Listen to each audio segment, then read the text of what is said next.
les élèves, j'espère que vous allez bien.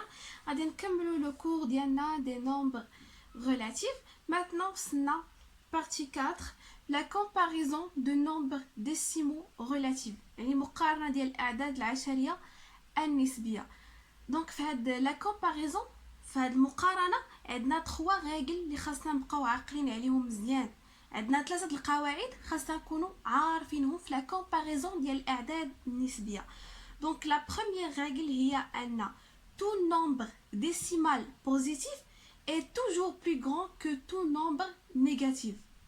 اي عدد موجب، دونك غنكتبوا هاد لي ريغل هادو، اي عدد موجب، اي عدد نسبي موجب دائما تيكون كبر من العدد النسبي السالب. داكوغ، ديما الاعداد الموجبه كبر من الاعداد السالبه. الا كان عندي شي تمرين في مثلا واحد نقارنها مع ناقص 3، واحد موجبه ناقص 3 سالبه، دونك واحد اكبر من ناقص 3، يعني ان دائما الاعداد الموجبه اكبر من الاعداد السالبه. دونك هذه لا بروميير ريغل غنكتبوها. دونك 1 عندنا ان tout nombre décimal positif, tout nombre décimal positif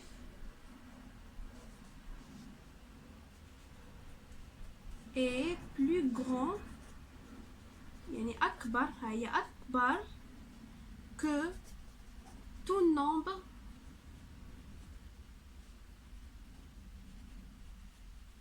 négatif.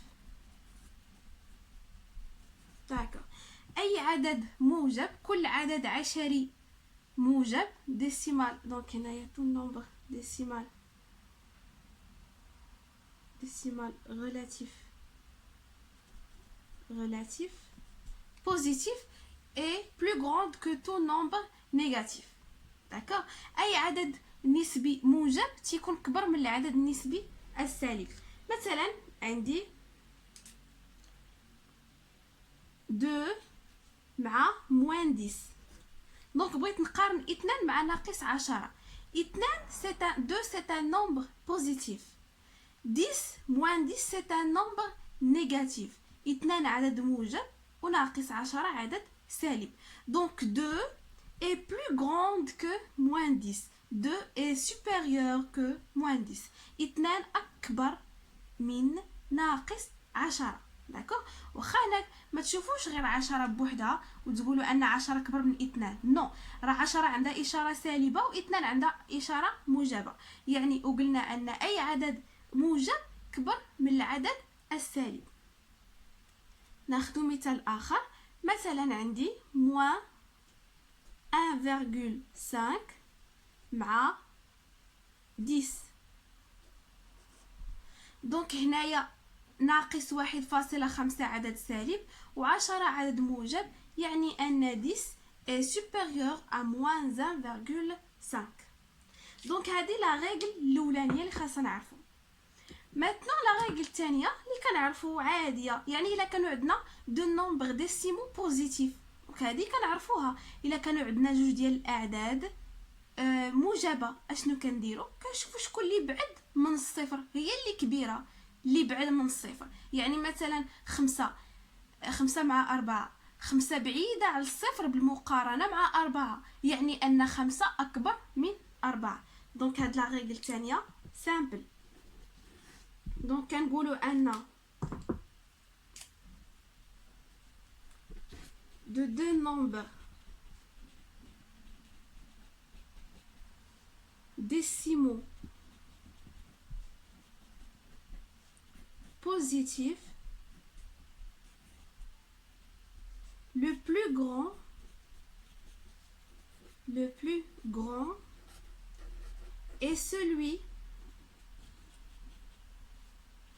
qui a la plus grande distance à 0. Distance à 0.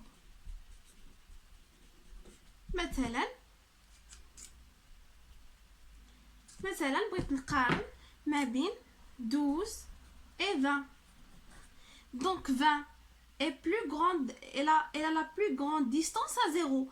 20 هي اللي بعد من 0 بالمقارنة مع 12. Donc 20 est supérieur que 12. 20 est plus grande que 12. مثلا عندي 30 مع 14. 30 est supérieur que 14. La dernière règle هي إلا كانوا عندنا دو نومبر ديسيمو نيجاتيف. دونك هنايا قلنا إلا كانوا عندهم إشارة مختلفة، يعني واحد موجب والآخر سالب، كنقولوا أن دائما الأعداد الموجبة أكبر من الأعداد السالبة. هنا إلا كان عندهم نفس، إلا كانوا بجوجهم موجبين، الكبير فيهم هو اللي بعيد على الصفر، اللي بعيد على الصفر. دابا إلا كانوا بجوجهم سالبين، دونك إلا كانوا بجوجهم سالبين الكبير فيهم هو اللي قرب من الصفر، هو اللي قرب. مثلا ناقص 1 مع ناقص 3. لاحظوا هنايا فاش كنا رسمنا ديك لا دغوات، هنايا عندي ناقص 1 وهنا عندي ناقص 3. شكون اللي قريبه للصفر؟ قريبه للصفر ناقص 1، يعني كنقول ان ناقص 1 كبر من ناقص 3. ماشي بحال الاعداد الموجبه.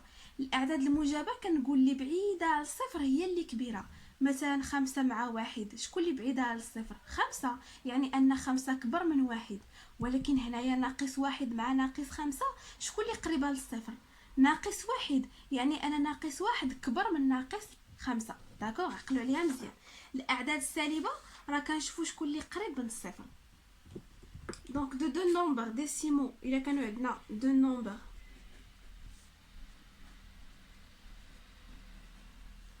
de deux nombres décimaux négatifs, le plus grand est celui qui a la plus petite distance à 0. أنا أخذ مثال. عندي ناقص 12 مع ناقص 5. هنايا شكون اللي قريبه للصفر؟ إلا رسمت لا دغوات غادوي، دونك هنايا عندي او 0. دونك هنا غتكون عندي ناقص 5 مثلا هنايا، وناقص 12 مازال بعيده. شكون اللي قريبه للصفر؟ ناقص 5، يعني ان ناقص 5 اكبر من ناقص 12. moins 5 est plus grande que moins 12. عندي مثلا moins 4 مع moins 2. شكون اللي قريبه للصفر؟ moins 2 ولا moins 4؟ moins 2. donc moins 2 est plus grande que moins 4.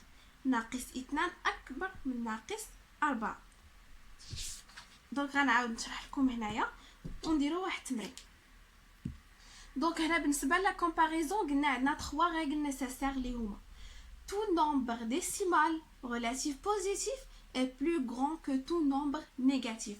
أي عدد عشري نسبي موجب دائما تيكون كبر من العدد السالب، يعني عقلوا العدد الموجب دائما كبر من العدد السالب. مثلا إلا كانوا عندنا بجوجهم موجبين الكبير هو اللي بعيد على الصفر، ولكن إلا كانوا بجوجهم سالبين الكبير هو اللي قرب من الصفر. داكوغ، غنديروا واحد التمرين. غنقارنوا ما بين، دونك غنحطوا هنايا واحد الاعداد ونقارنوا بيناتهم. 1 مع موان 6، 2 مع 1، موان 2 مع موان 3، 3 مع موان 2، 5 مع موان 1، 6 مع 3، 5 مع 2، موان 4,5 مع موان 5، وعندنا 3,5 مع موان 4، 1,5 مع 1. داكوغ، نقارنوا ما بين هاد لي نومبر. دونك هنايا عندي 1 مع موان 6. دونك 1 سي ان نومبر بوزيتيف، واحد عدد موجب، ناقص 6 عدد سالب.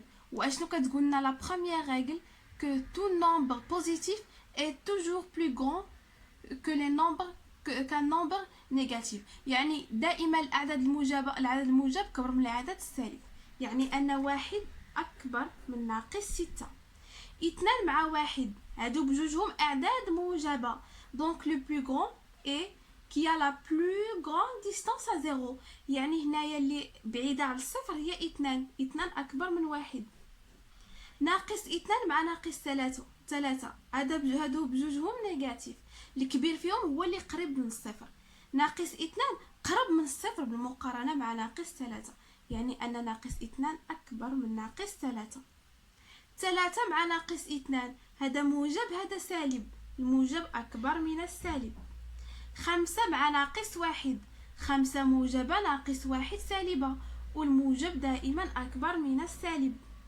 ستة مع ثلاثة بجوجهم موجبين، الكبير فيهم هو اللي بعد من الصفر، يعني ستة أكبر من ثلاثة.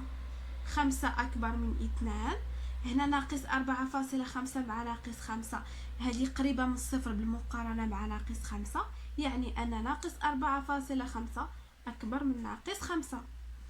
هنا هذا عدد موجب هذا عدد سالب، والعدد الموجب دائما أكبر من العدد السالب. هادو بجوجهم موجبين، وهذا بعد من الصفر بالمقارنة مع هذا، يعني 1.5 أكبر من 1.